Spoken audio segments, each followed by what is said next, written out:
don't know how well the camera's picking it up, but maybe you can see the snow and the peaks of the mountains there. Just the omen of what's to come. Good afternoon, everyone.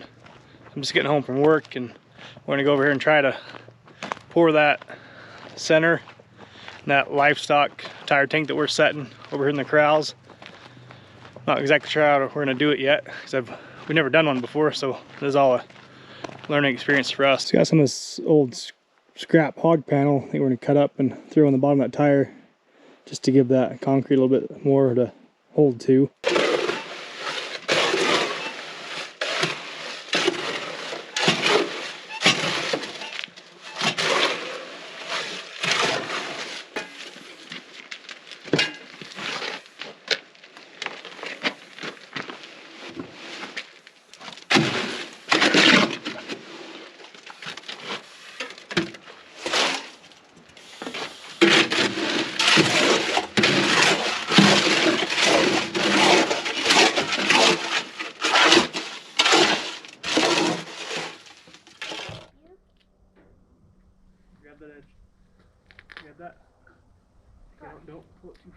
So it's supposed to get down to about 25 degrees tonight. So Elsa and I just came out here to cover this tire with a blanket to try to protect the concrete a little bit and hopefully keep it from freezing.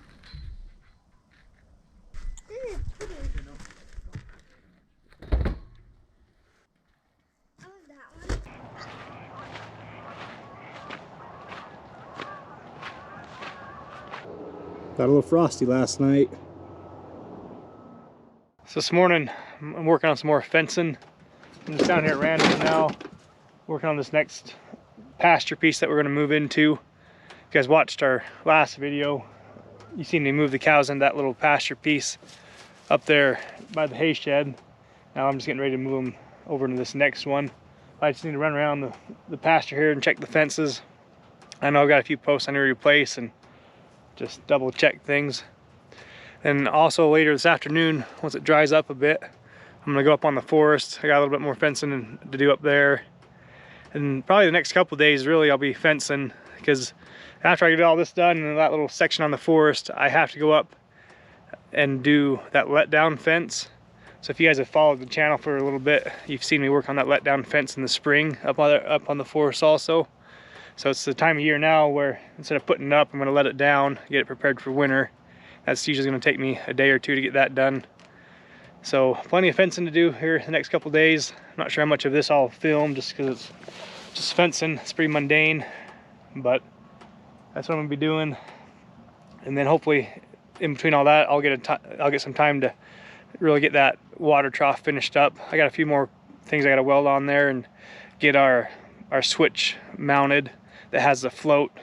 So plenty to do, and we'll just keep picking away at it. This section of fence right here that I'm working on down here at Randall's is in pretty bad shape. I think we've got a few elk running through here. You can see their tracks are on the ground and their hoof prints over here.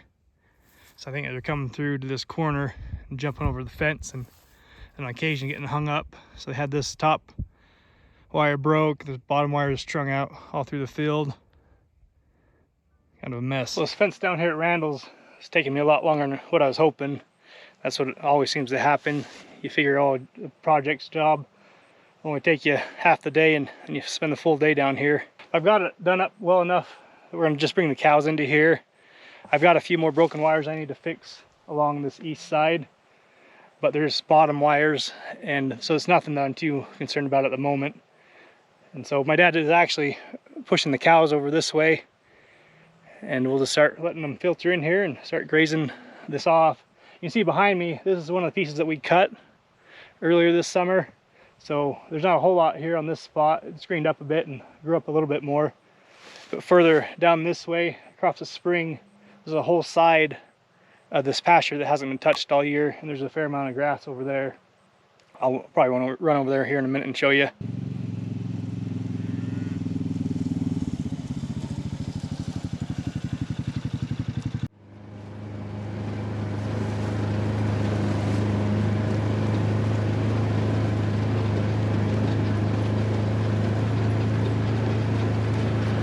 Yep.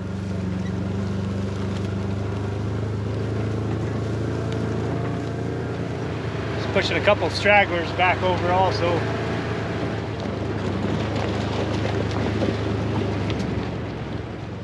Quite a few cows to have at home already before we've even rounded up off the forest. But as I've been saying in the last couple of videos, most of these are just cows that have been coming home off the top of this hill, and then just they know where to go.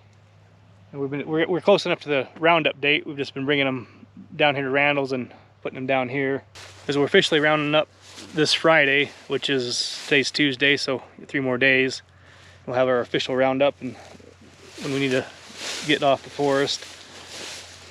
So I guess we've got a pretty good head start on them. So I come over here and show you the other side of this pasture that I was talking about. So you can see right here what we cut and baled, you know, where the cows are right now. And we've got the spring right here, and we didn't do anything on the other side of the spring just because we didn't think it was really worth it. There wasn't quite as much grass as what was over on this side. And we're happy we left it now for some fall feed. So these bunch of cows should be pretty content down here for a little while, I'd sure hope.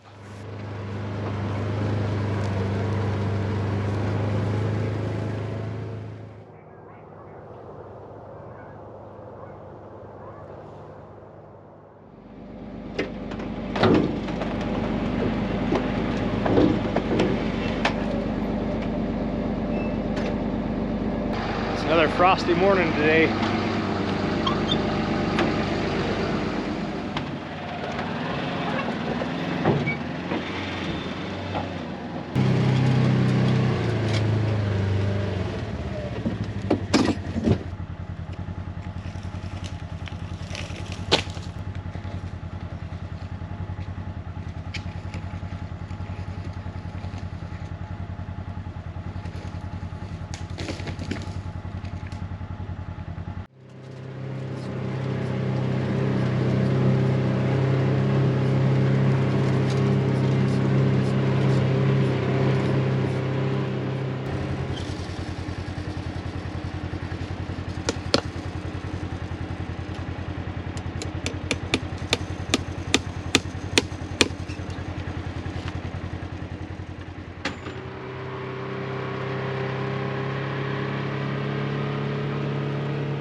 So I finished working on that section of fence that I was working on this morning. Now I'm up here on this let down fence, letting it down. So if you guys have been watching the channel for a little while, you're pretty familiar with what this let down fence is. But if you guys are new to the channel or happen to miss those videos, I'll do a quick explanation here on what this is. So this let down fence is just a fence that has these special clips in it. And in the spring we go through and pick the wire up off the ground and set it in these clips and get the fence stood up. Then in the fall, this time of year, we come back through and we drop the wires out of these clips and just let the wire lay on the ground. So the reason this fence line is built like this is we're just trying to prevent our fences from getting destroyed every winter because of the amount of snow that we get up here. So at the bottom of this fence line, so this fence line is about 3 miles long, and at the bottom, like the valley, you see the valley further down here. So the fence line goes up and over the hills here and then down into the valley. And at the bottom, at the base here, we're sitting just about 6,000 feet elevation. And the fence line goes up here 3 miles, up and over this hill, and right to the base of that peak there. And up there, it's just about 7,000 feet elevation. And we get a fair amount of snow down in the valley, and we get that much more snow up here on the higher elevations. So you can imagine there being 3, 4, 5 feet of snow up here, and just the weight of that snow, it catches your wires, and if your wires are still attached to the fence posts, it catches them wires and just pulls your fence posts over, pops all your staples out, breaks wires. And so the thought behind this let-down fence is you take the wires off the fence posts and let the wires sit on the ground, and that way when all the weight of the snow is sitting on top of it, the wires are pushed in the ground and they're not trying to pull your fences over.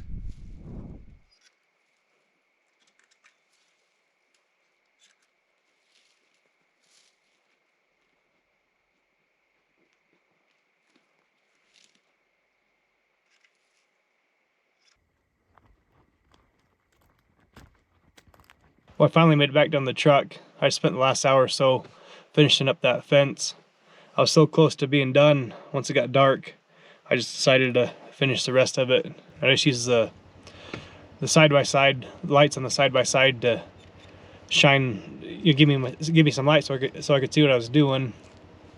So I'd park the side-by-side and shine the light down the hill and go as far as I could until I couldn't see anymore, then walk back up the hill, grab the side-by-side and drive it down another 5 or 6 posts lengths, and then do the same thing. Just undo the clips and just keep on down the hill. I'm gonna head home, call it a night. We'll see what happens tomorrow. Hello everyone. It's been a pretty busy morning. I've already gotten a couple load of cows off the range. I didn't really film any of it, but I've been doing that this morning. Now I'm just back out here in the corrals, getting ready to work on this trough a little bit more. So we've had it covered the last couple nights. I think the last 3 nights because it's been getting below freezing. Just wanted to keep it from freezing in there and try to help that concrete be as high quality as possible. So I'm getting this uncovered, and I want to finish building my little cage that I have in mind across this. I need to build a little platform to mount our switch to that has the float on it. And just try to get everything ready that we can put that switch back on and get water out here, hopefully here in the next few days.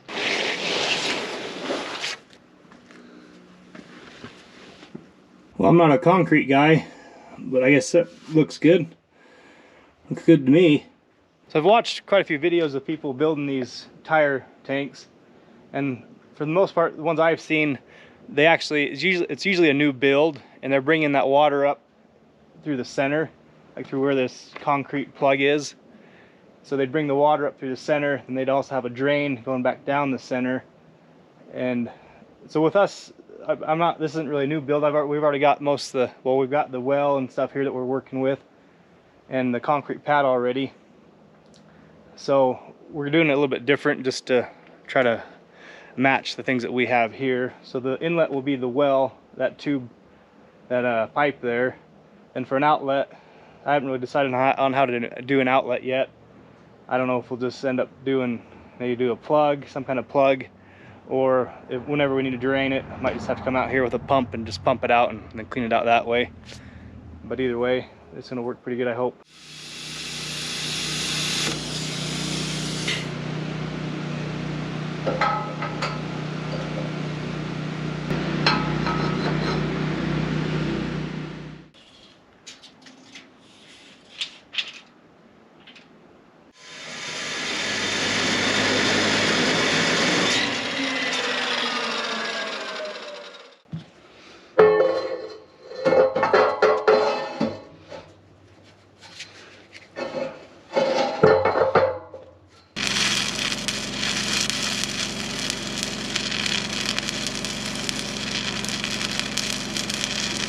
Pretty much all the pipes welded in place where I want it.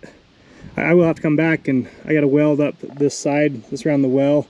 I've got pretty good passes on them, but I haven't gone around the whole pipe on those 3 sections there. But everything up here along the tires all welded up, so I don't have to come back and do anything in here. And you can see what I've done here on the front to try to cage everything out and keep them separate. So I just ran some more pipe across here at an angle to separate this side of the tire trough. And you come over to this side, you can kind of see how I left this bar out here. That way the cows on this side can access the water trough. But then in here I just added a couple more pieces of pipe going up here to these ones, just so they take away any idea that they might have jumping through here. A lot of this is probably overkill, but I just like having the peace of mind that I won't ever have to worry about this or worry about cows getting out or cows crawling through here. I even added these little stub pieces here on this side and over on that side also, just because it was a pretty big gap there without them, and I could just picture, a little calf crawling through here, ducking its head behind this bar, then crawling up and over the other side. So I added these little stub pieces here, set it on this side, then on this side here, I try to keep them just a shade off the tire, so maybe, I don't know, 1/8 of an inch, 1/4 inch, so they're just barely off the tire a little bit. I try to keep them as close as I could. I thought about cutting them off straight and maybe running a vertical piece.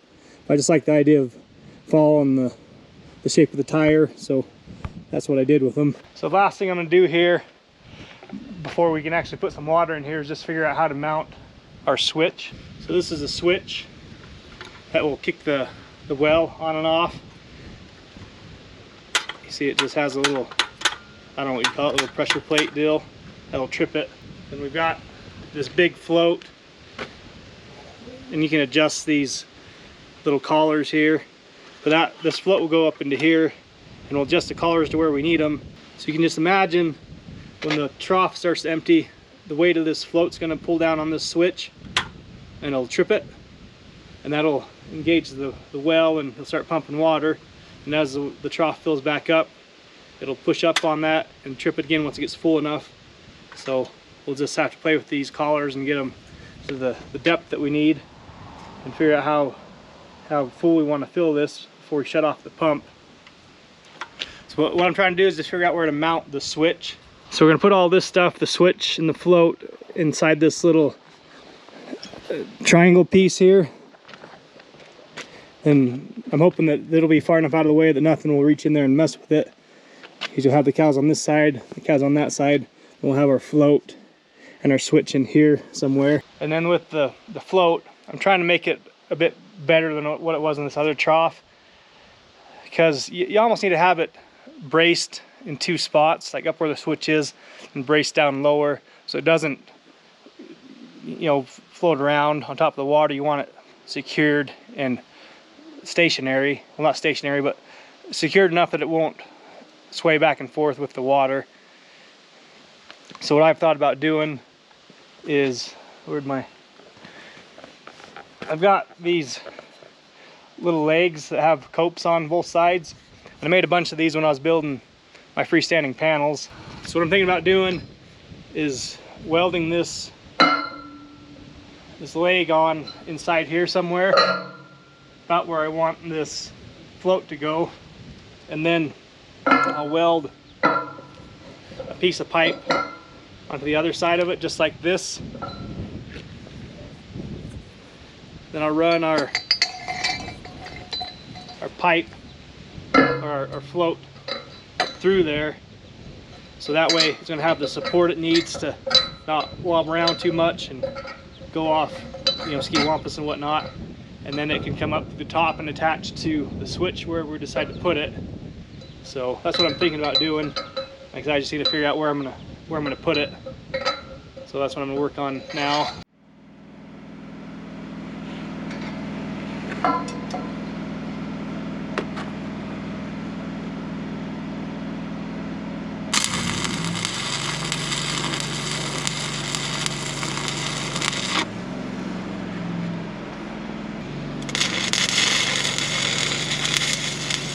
I think that should work. I think I got enough space on the bottom, enough space on the top that it's not going to get hung up anywhere or interfere with this float. So I'm going to weld this up, and then we can figure out where we're going to mount our switch.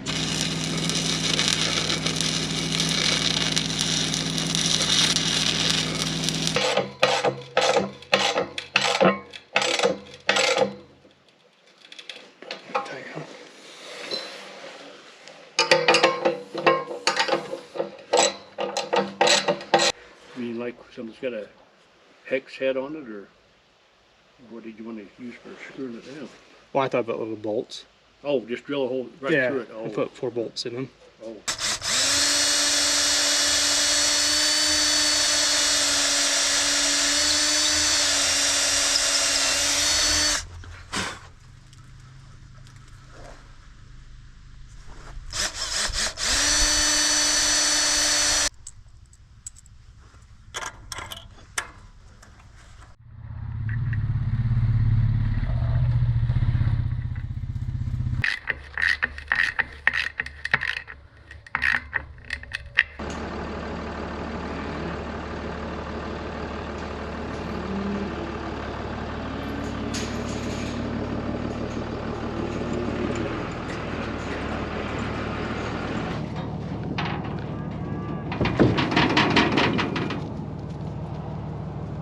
So my brother Jesse came and got this well and switched, wired in. So we're ready to try this thing out, see if it leaks or not. Hopefully it doesn't. I'm gonna fill it full of a little bit of water so we can get that float set to where we want it. And let's go from there.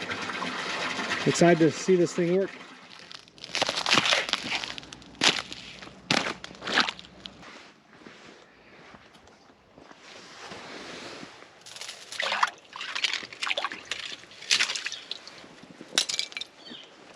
So we've had this trough filled up, not all the way to where we're going to have it be the fill line, but probably where we're going to have it trip back on to start filling again. So we've had it filled up this full for about 4 days now, and I don't see any leaks anywhere. Looking around it, I don't see anything leaking, and it seems like it's pretty well sealed in there. The last thing I got to do is just put that float on. And as I explained, we'll just put that float right through here. The pipe that I welded on here, and it'll trip this switch on and off to depending on where the water level's at.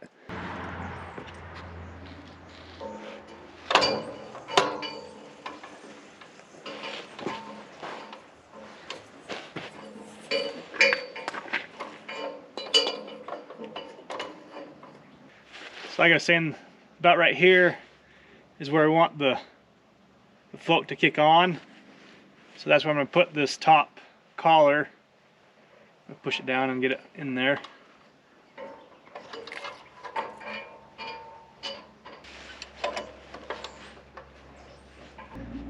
So what will happen once this float goes a little bit lower, the weight of the float will trip this switch and start filling up the trough. So then as that trough fills up, the float's going to be pushed up until it hits this bottom collar. So I need to figure out where I want this bottom collar to be to trip it off. Let's try, it's hard to say. Let's try that right there for a minute and see what it does. So hopefully you can kind of see how these collars are sitting. So just imagine the cows come in here, start drinking water. The float's gonna slowly sink down to the water level. We'll trip it on. And as the water level rises, it's going to hit this collar on the bottom. That's what's going to trip the switch.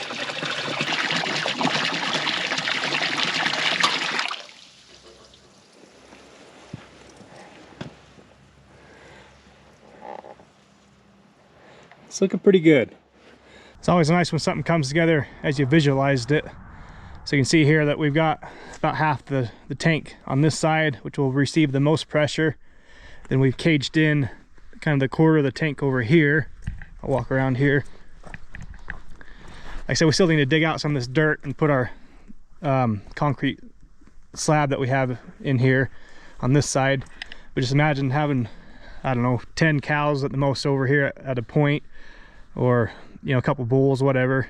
But there won't be near as many cows or calves over here as what will receive the pressure from the other side. So you just imagine them coming in here and having this side here to drink out of. So you'd probably be able to water at least a couple cows at a time from this side, which will be plenty. You can see as they come in here to drink with them bars that we put across on the front and on the side and along the edge here, over on that edge also. I just don't imagine anything having any desire to crawl through that.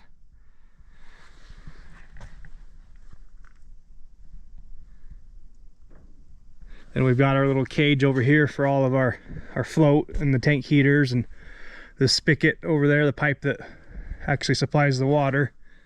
So hopefully nothing will get in there and lick on it or push on things. I don't know how they'd be able to.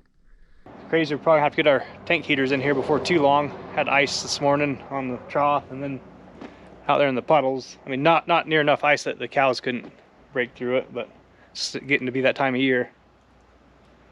So I think I'm gonna end this video here. Hope you guys enjoyed it, and thanks for watching. Have a good day.